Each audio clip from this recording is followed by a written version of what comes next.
ഇത് കണ്ടോ, നമ്മൾ മീഷോയിൽ നിന്ന് മേടിച്ചതാണ്. ഈ ബോക്സിനകത്ത് എന്താണെന്ന് വെച്ചാൽ കുറച്ച് ദിവസമായിട്ട് ഇത് വരുന്നത് വെയിറ്റ് ചെയ്തിരിക്കുകയാണേ. ഇത് നമ്മുടെ പ്ലാന്റ്സ് വെക്കാനായിട്ട് കുറച്ച് പോട്ടാണ്. അത് ബോക്സ് കണ്ടപ്പോഴേ എനിക്ക് തോന്നി, ഞാൻ എക്സ്പെക്റ്റ് ചെയ്ത അത്രയും സൈസ് ഈ പോട്ടിനില്ല എന്നുള്ളത്. അത് ഓപ്പൺ ചെയ്തപ്പോൾ അത് കൺഫേം ആയി.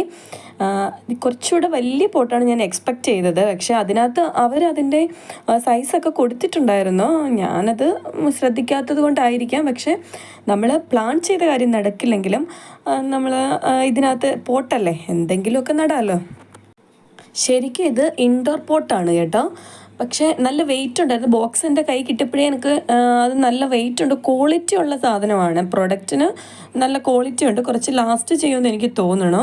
ഇൻഡോറാണ്, പക്ഷെ ഞാനിത് ഔട്ട്ഡോർ വെക്കാനാണ് ഉദ്ദേശിക്കുന്നത്. അപ്പോൾ അതിൻ്റെ അടിയിൽ വെക്കാനുള്ള ഒരു പാത്രമൊക്കെ ഉണ്ട്. നമുക്ക് അകത്ത് വെക്കുമ്പോഴത്തേനും തറയിലൊക്കെ വെള്ളം വീഴാണ്ടിരിക്കാനാണ് അങ്ങനെയുള്ളത്. അപ്പോൾ മോന് വന്നിട്ട് എന്താ ഇതെന്ന് ചോദിക്കുകയാണ് കേട്ടോ. മോനുള്ള എന്തെങ്കിലും സാധനമാണോ എന്നാണ്. അവന് എന്തെങ്കിലും പ്രൊഡക്റ്റ് വരുമ്പോഴേ അവൻ്റെ മനസ്സിൽ അവൻ്റെ ലക്ഷ്യം അവനുള്ള എന്തെങ്കിലും ആണോ എന്നാണ്. അപ്പം ഞാൻ പറഞ്ഞത് എനിക്കിത് പോട്ടാണ്, ചെടി വെക്കാനാണ് എന്ന് പറഞ്ഞപ്പോൾ പുള്ളിക്കാരൻ അങ്ങ് പോയി. ഇനി നമുക്കിതിനകത്ത് ഹോൾസ് ഇടണം. അപ്പോൾ ഇത് എന്ത് വെച്ചാണ് ഹോൾ ഇടുന്നതെന്ന് ചോദിച്ചാൽ അതിൻ്റെ ശരിക്കുള്ള യൂസേജ് എന്താണെന്ന് എനിക്ക് ഇതുവരെ അറിയില്ല. ഞാൻ എന്തായാലും ഇത് എടുക്കുന്നത് ഇതുപോലെ ഹോൾസ് ഇടാൻ വേണ്ടിയിട്ടാണ്. എല്ലാത്തിലും നമ്മൾ ഹോൾസ് ഇട്ടിട്ടുണ്ട്. നന്നായിട്ട് ഡ്രൈനേജ് കൊടുക്കണം. ചൈനീസ് ബോൾസാണ് ഞാൻ ഇതിനകത്ത് വെക്കാൻ ഉദ്ദേശിക്കുന്നത്. ഇത് മേടിച്ചപ്പോൾ എൻ്റെ പ്ലാൻ എന്താണ്ട് ഈ കിടക്കുന്ന അഗ്ലോണിമ കണ്ടോ, ഇത് വെക്കാനായിരുന്നേ. ആ അഗ്ലോണിമ ഇരിക്കുന്ന പോട്ട് ശരിക്കും നാശമായി പോയി. അതിനകത്ത് റൂട്ടൊക്കെ പുറത്തേക്ക് വന്ന് ആ പോട്ട് മൊത്തം പൊട്ടി. അപ്പോൾ ആ സൈഡിലിരിക്കുന്ന ഒരു അഗ്ലോണിമയും ഈ 2 അഗ്ലോണിമാസ് മാറ്റി വെക്കാമെന്നായിരുന്നു ഞാൻ കരുതിയിരുന്നത്. ബാക്കി വരുന്ന പോട്ടിൽ നമുക്ക് വേറെ എന്തെങ്കിലും നടാമെന്നായിരുന്നു. പക്ഷേ അത് നമ്മുടെ ലക്ഷ്യം നടന്നില്ല. നമുക്കിനിയിപ്പോൾ ഈ ചൈനീസ് ബോൾസം അതിനേക്ക് മാറ്റി നടാം. ഇത്രയും ഭാഗത്ത് ചൈനീസ് ബോൾസം കുറച്ച് എനിക്കുള്ളൂ. ഭയങ്കര പാടാണ്, എനിക്കത് പിടിച്ച് കിട്ടാൻ നല്ല ബുദ്ധിമുട്ടാണ്. ഒരുപാട് കെയറൊക്കെ ചെയ്താണ് ഇത്രയൊക്കെ ആക്കിയെടുത്തത്. ഒരുപാട് പ്ലാന്റ്സ് ഉണ്ടായിരുന്നു, കുറേയൊക്കെ നശിച്ചു പോയി.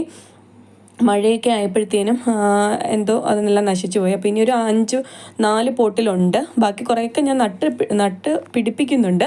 എല്ലാം റെഡിയായി വരുന്നുണ്ട്. അന്നേരം നമുക്ക് കാണാം. അപ്പോൾ ഇതെല്ലാം നമുക്കതിനേക്ക് മാറ്റിയിട്ടുണ്ട്. അപ്പോൾ ബാക്ക് സൈഡിലാണേ നമ്മൾ മണ്ണെടുത്തിട്ടിട്ടുണ്ട്. മണ്ണും മണലും കൂടി മിക്സ് ചെയ്തിട്ടിട്ടുണ്ട്. മണൽ കുറവാണ്, ഇപ്പോൾ ആറ്റിപ്പോയി മണൽ വാരാനൊന്നും നിവർത്തിയില്ല. മഴ ആയതുകൊണ്ട് നിറച്ച് വെള്ളമാണ് കേട്ടോ. പിന്നെ കുറച്ച് ചാണകപ്പൊടിയും കൂടി ഇട്ട് നന്നായിട്ട് ഇളക്കി മിക്സ് ചെയ്തു. ഞാൻ ഈ കോട്ടൊക്കെ ഇട്ടിരിക്കുന്നത് എന്താണെന്ന് ചോദിച്ചാൽ എപ്പോൾ വേണമെങ്കിലും മഴ പെയ്യാലോ. നമ്മുടെ കേരളത്തിലെ കണ്ടീഷൻ ഇപ്പം അതല്ലേ. അപ്പോൾ മഴ പെയ്താലും നമ്മുടെ പണി അവിടെ ഇട്ടിട്ട് തിരിച്ച് കയറി പോകേണ്ടി വരരുതല്ലോ. അതുകൊണ്ടാണ് കേട്ടോ കോട്ടൊക്കെ ഇട്ട് ഇറങ്ങിയത്. ഏകദേശം ഈവനിങ്ങിലാണ് ഞാൻ ചെയ്യുന്നത്, ഡ്യൂട്ടിക്കൊക്കെ പോയിട്ട് വന്നതിന് ശേഷമാണ്. അപ്പോൾ ഇത് മൺചട്ടിയിലിരിക്കുന്ന ചൈനീസ് ബോൾസ് നമുക്ക് അതിനകത്ത് നിന്ന് ഇങ്ങോട്ട് എടുക്കാൻ പറ്റുന്നില്ല, അത് ഇളകി പോരുന്നില്ല കേട്ടോ. അങ്ങനെ എനിക്കാണെങ്കിൽ അങ്ങനെ ഇരുന്നിട്ട് നടുവൊക്കെ നന്നായിട്ട് വേദനിക്കുന്നുണ്ടായിരുന്നു. അങ്ങനെ മോനാണെങ്കിൽ കൊരണ്ടി എടുത്തിട്ട് വന്നു. അപ്പോൾ ഈ തലയിലൊക്കെ ഇതിങ്ങനെയൊക്കെ ഇട്ട് വെച്ചപ്പോഴത്തേന് ഭയങ്കരമായിട്ട് ഇറിറ്റേറ്റ് ചെയ്യുന്നുണ്ട് കേട്ടോ. ഇറിറ്റേഷൻ, ചെവിയൊക്കെ കേൾക്കാത്ത പോലെയൊക്കെ ഒരു ഫീലിംഗ്. അങ്ങനെ ഞാൻ അതൊക്കെ അഴിച്ചിട്ട് പിന്നെ വേറെ ഒന്നും കൂടെയൊക്കെ ലൂസാക്കിയൊക്കെ കുത്തി വെക്കുകയാണ് കേട്ടോ. അപ്പോൾ ആ പ്ലാന്റ് ചട്ടിക്കകത്തുനിന്ന് ഇളകി വരാത്തതുകൊണ്ട് കുറച്ചങ്ങ് ആകെ ബുദ്ധിമുട്ടായി. പിന്നെ ഞാനത് കൈ വെച്ച് ഇങ്ങനെ ഓരോന്ന് ഇളക്കിയൊക്കെ എടുത്താണ് പോട്ട് ചെയ്ത് വെച്ചത്. അങ്ങനെ ഇത് ഒരുപാട് കഷ്ടപ്പെട്ട് എൻ്റെ മുഖത്തെ എക്സ്പ്രഷൻ കണ്ടോ, അത് ഇളകി വരുന്നില്ല. അങ്ങനെ ഞാൻ ആരെങ്കിലും ചെയ്യുന്ന പണിയാണോ ഗേസ്, നിങ്ങളൊന്ന് പറയണം. ഞാനതിനെ ആ മൺചട്ടീനെ ഞാൻ സാധാരണ പ്ലാസ്റ്റിക് ചട്ടി തട്ടുന്നത് പോലെ ഒന്ന് തട്ടി. അപ്പോൾ ഇപ്പോൾ നോക്കിക്കോണേ, നമ്മുടെ ചട്ടി ഇപ്പോൾ പൊട്ടും. എന്തായാലും ചട്ടി പൊട്ടിയെങ്കിലും നമ്മൾ പ്ലാന്റ്സൊക്കെ ഇതേ കണ്ടോ, ചട്ടി പൊട്ടി. നമ്മളെന്തായാലും അതിന് ചട്ടി പൊട്ടിയപ്പോൾ പിന്നെ അത് എടുക്കാൻ എളുപ്പമായി കേട്ടോ. അങ്ങനെ തന്നെ അതിനെ ഇളക്കി പോട്ട് ചെയ്തിട്ടുണ്ട്. ഇത് പ്ലാസ്റ്റിക് ചട്ടി ആയതുകൊണ്ട് ഈ ചൈനീസ് ബോൾസ് എടുക്കാൻ നല്ല ഈസി ആയിരുന്നു കേട്ടോ. അതിനകത്തുനിന്ന് അത് ഇരുന്നത് കുറച്ച് വലിയ പോട്ടിലായിരുന്നു. അപ്പോൾ ഇനി വെക്കുന്ന പോട്ടിന് അത്രയും സൈസ് ഇല്ലയെന്ന് എനിക്ക് തോന്നുന്നു. എന്നാലും വെക്കുമ്പോൾ 5 പോട്ടും ഒരേപോലെ ഇരിക്കുകയാണെങ്കിൽ അത് കാണാൻ കുറച്ചുകൂടെ ഭംഗിയായിരിക്കുമെന്ന് തോന്നിയതുകൊണ്ടാണ് എല്ലാം അതിനകത്ത് തന്നെ ഇപ്പം നമ്മൾ മേടിച്ച പോട്ടിനകത്ത് വെക്കാമെന്ന് കരുതിയത്. അപ്പോൾ അത് ഇളക്കിയെടുത്ത് വെച്ചിട്ടുണ്ട്. ഇനി നമ്മുടെ ബിഗോണിയ കണ്ടോ, നമ്മുടെ ഈ സുന്ദരം ബിഗോണിയ ഈ പരുവത്തിലാക്കി എടുത്തത് കുറച്ച് കഷ്ടപ്പെട്ടാണ് കേട്ടോ. അതിൻ്റെ മണ്ട കിളിപ്പ് ഇങ്ങനെ വരുമ്പോഴേ അതിനെ നുള്ളി കളഞ്ഞാണ് ഇതിനെ ഇത്രയെങ്കിലും ഒരു സൈസിലാക്കി എടുത്തേക്കുന്നത്. ഇതൊരു ഹാങ്ങിങ് പോട്ടിനകത്താണ് ഇരിക്കുന്നത്. അത് ഇതിനകത്തേക്ക് വെച്ചാൽ നല്ല ഭംഗിയായിരിക്കും. അപ്പോൾ ഞാൻ കൊടൈക്കനാലിൽ പോയപ്പോൾ ആ സമയത്താണ് ഈ നമ്മുടെ ബിഗോണി, ഇത് വാക്സ് ബിഗോണിയാണ്. ഇനി ഇത്രയേറെ ഭംഗിയുണ്ടെന്ന് മനസ്സിലാക്കിയത്. ഒരുപാട് ചട്ടിയിൽ ഇവരിങ്ങനെ പ്ലാന്റ് ചെയ്ത് വെച്ചിട്ടുണ്ട്. നല്ല പോട്ടിൽ ഇങ്ങനെ ഒരുമിച്ച് പ്ലാന്റ് ചെയ്ത് വെക്കുമ്പോൾ ഒരു പ്രത്യേക ഭംഗിയാണ് കാണാൻ. എനിക്കിതിപ്പോൾ ഒറ്റ പോട്ടേ ഉള്ളൂ, ഇനി നമുക്ക് ഒരുപാട് പോട്ടിലാക്കി എടുക്കണം. ഈ പോട്ട് എന്തായാലും എനിക്ക് ഇഷ്ടപ്പെട്ടു. ഇതാണ്ട് ഞാൻ ഒരു ഇല കുത്തി വെച്ചിട്ട് അത് കിളിച്ച് അതിനകത്ത് റൂട്ട് വന്നിട്ടുണ്ട്, അതാണ് കാണിച്ചത്. അപ്പോൾ ഇനി ഇതിൻ്റെ മണ്ടയൊക്കെ നുള്ളി ഞാൻ അതിനകത്ത് കുത്തി വെക്കുന്നുണ്ട്. അപ്പം ബുഷിയായിട്ട് നല്ലതായിട്ട് നിൽക്കുമല്ലോ. അങ്ങനെ എന്തായാലും അതും പോട്ട് ചെയ്തിട്ടുണ്ട്. അപ്പോൾ ബിഗോണിയൊക്കെ ഇതുപോലെ നല്ല പോട്ടിൽ നട്ട് വെക്കുമ്പോൾ കാണാനൊരു പ്രത്യേക ഭംഗിയാണ് കേട്ടോ. ഇനി നമുക്ക് ഇതിനെല്ലാം പിറകെ സൈഡിൽ നമ്മൾ ഫ്രണ്ടിൽ ഇത് എടുത്തെടുത്ത് കൊണ്ടുപോയി അറേഞ്ച് ചെയ്യണം. അതിന് മുന്നായിട്ട് നമുക്കിവിടെ ഒന്ന് വാഷ് ചെയ്തെടുക്കണ്ടേ. അപ്പോൾ ഓസ് എടുത്ത് വെള്ളം ഒഴിച്ച് ഇനി ആ തടിയൊക്കെ വെച്ചിട്ട് കുറേ നാളായി കേട്ടോ. തടി പണ്ട് മുതലേ നല്ല ഒരുപാട് ലെയറായിട്ട് ഇവിടെ ഞാൻ തട്ടുണ്ടാക്കിയിരുന്നതാണ്. പിന്നെ കുറച്ച് ഇടയ്ക്കിടയ്ക്ക് ഇങ്ങനെ റീഅറേഞ്ച് ചെയ്യുന്ന സമയത്ത് ഓരോന്ന് മാറ്റും. കുറേ പ്ലാന്റ്സൊക്കെ പോയപ്പോഴത്തേനും ഇതിപ്പോൾ ഒറ്റ ലെയറാക്കി വെച്ചു.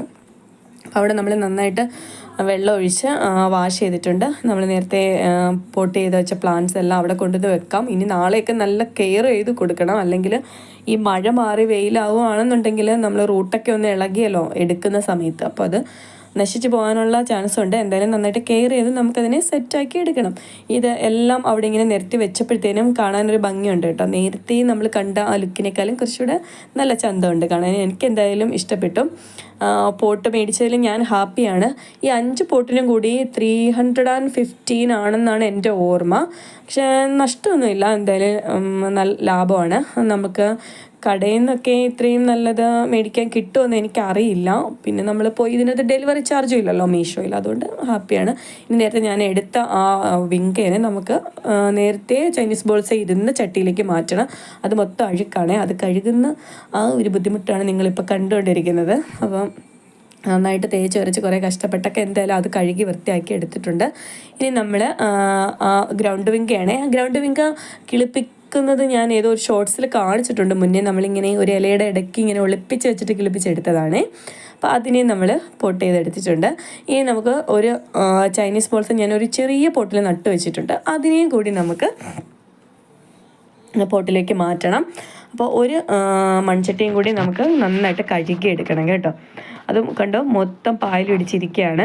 ഞാൻ തന്നെ നമ്മൾ കിച്ചൺ ക്ലീനർ എന്ന് പറയുന്ന ഒരു സാധനം ഞാൻ ഫ്ലിപ്കാർട്ടിൽ നിന്നാണോ മീഷോയിൽ നിന്നാണോ എന്ന് എനിക്ക് കറക്റ്റ് ഓർമ്മയില്ല, ഞാൻ മേടിച്ചിട്ടുണ്ടായിരുന്നു.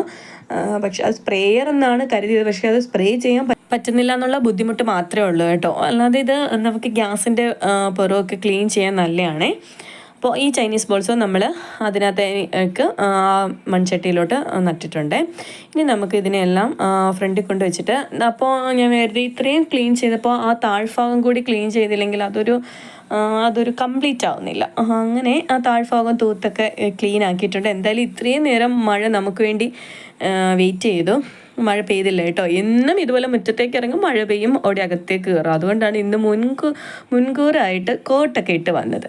ഇനി നമ്മുടെ ഈ ഗോൾഡൻ ഡാലിയ സുന്ദരി കണ്ട നിറച്ച് ഫ്ലവറായിട്ട് നിൽക്കുന്നത് പുള്ളിക്കാരി ഇങ്ങനെ ചാഞ്ഞു പോവുകയാണ് കേട്ടോ. കാറ്റിപ്പം നല്ല കാറ്റും ഒക്കെ ഉണ്ടല്ലോ, അപ്പോൾ അതിന് നമുക്കൊരു ഊന്നും കൂടി കൊടുക്കാം. ആ ഡാലിയ കണ്ടതിൻ്റെ അത്രയും ഫ്ലവേഴ്സ് കണ്ടതിൻ്റെ ഒരു ഹാപ്പിനെസ് ആണ് കേട്ടോ മുഖത്ത് കണ്ടത്. അപ്പോൾ അതിനൊരു ഊന്നും കൂടി കൊടുത്തു കഴിഞ്ഞാൽ ഇന്നിനി അകത്തേക്ക് കയറിപ്പോവാം. ഏകദേശം സന്ധ്യയായി വരുന്നുണ്ട്.